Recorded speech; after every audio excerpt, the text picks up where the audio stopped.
zeptat? Musíme se to. No, chtěli bychom se vás zeptat. Je mezi vámi náhodou nějaká paní...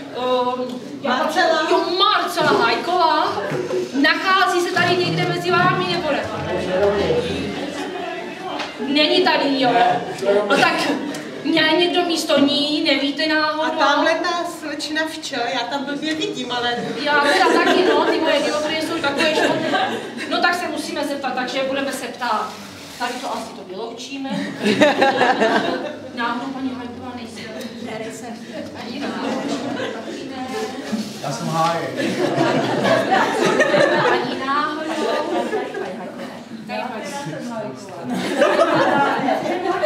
No, já bych možná tam... Tady taky Hajková. Tak my bychom potřebovali takovou tu střední. Ta je taková, tak střední ne. Tak my dáme takovou tu trošku více střední. To prostě my se nebudeme s vámi závat, protože když se podíváme takhle do čela, to je prostě jinak není, takže my si vás musíme tady takhle porukovat, přivodit. Tak. Vážení a milí hosté, na dnešní podvečer je pro vás připraven kulturní program na studování amatérského uměleckého souboru. Seskupení nacvičilou představení s velkým zaujetím a profesionalitou. V programu vystoupí Karel, Míra, Pepa, Olda a Roman. Šéf režií Pepi a Janý, kostýmy Ála a Jana. Vystoupení je věnováno Marcele ku příležitosti významného životního jubilea. Přejeme vám všem hluboký umělecký zážitek.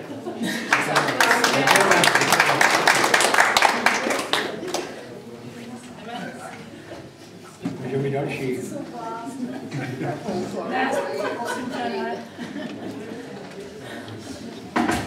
Na scénu jeden.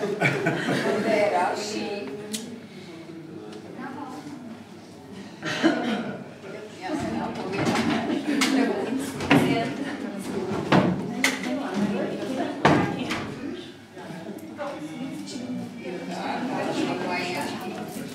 Zastavím, ne? Chvíle napětí, no. Oni budou že to vrchol.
To se vypadá tak nejsklepá.